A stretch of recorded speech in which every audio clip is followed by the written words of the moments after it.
Chantal Akerman is a Belgian director who is considered a pioneer of the feminist avant-garde. One of a wave of experimental directors in the second half of the 20th century, she was inspired to become a director after seeing Godard's Pierrot le Fou. Je n'avais jamais vu, je ne savais pas qui était Godard, aucune idée. Je savais à peine qu'il existait un cinéma d'auteur. Quand j'allais au cinéma, j'allais voir La Grande Vadrouille ou les films de Walt Disney. Enfin, c'était juste pour s'amuser, pour sortir en bande, pour manger des ice cream, mais certainement pas pour avoir un choc émotionnel ou pour voir une œuvre d'art. Je ne savais pas que le cinéma pouvait être une œuvre d'art. Et donc, je rentre dans ce film parce que le titre me plaisait, Pierrot le Fou. Et j'ai vu ce film, et c'était quelque chose de tellement autre, tellement différent, j'avais l'impression qu'il me parlait à moi, que c'était de la poésie. The same night she watched it at just 15 years old, she decided to become a film director. Her debut film, Hotel Monterey, in 1972, was a silent documentary which used long takes and meticulous staging to create optical illusions.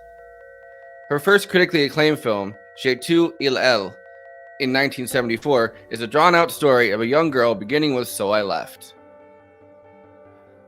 Julie lives alone in her room, eats sugar out of the bag, writes letters, and rearranges her furniture.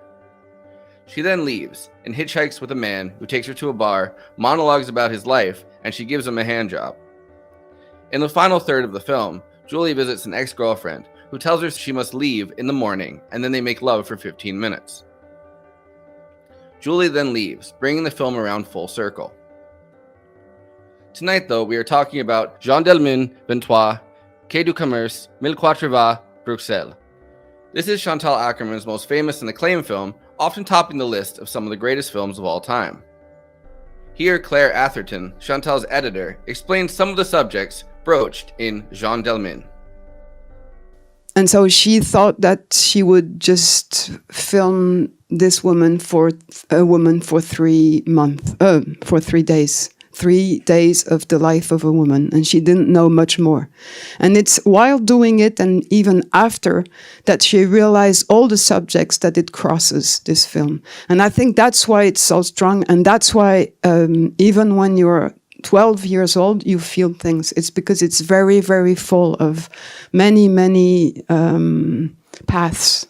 And it's a film, you could say, about a woman. It's not a portrait, but it's a film about a woman.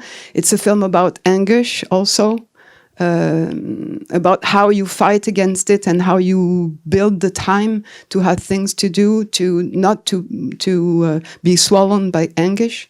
It's a film about feminism, about potatoes, about time, really it's Chantal's mother loved this film, and in particularly she loved the scene with the potatoes. She said that it was so strong and everything was in this scene.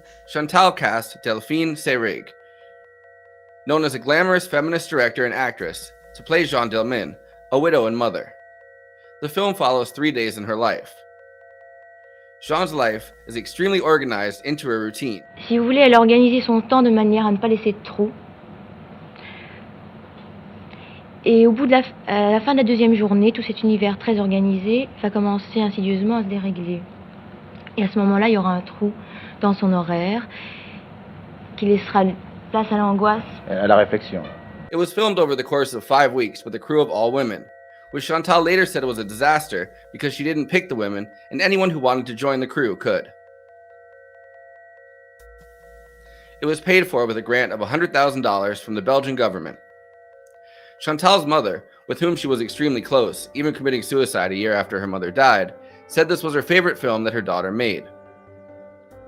Much of Chantal's work revolved around her mother, a Holocaust survivor, and even subconsciously, this film reflects that. Je ne sais pas si lui envoyer un film comme Jeanne Dielman au visage était si généreux que ça, parce qu'en fait, c'est vrai qu'elle s'y est reconnue, ainsi que toutes mes tantes, ainsi que plein de gens de cette génération-là, de plein de gens de ce milieu-là, des femmes. Much of this film is purposefully banal and minimalist, and although it didn't immediately catch on in Belgium, it quickly became a European cult classic. Jeanne Dielman was the first feature directed by a woman to top the Sight and Sound Greatest Film of All Time poll.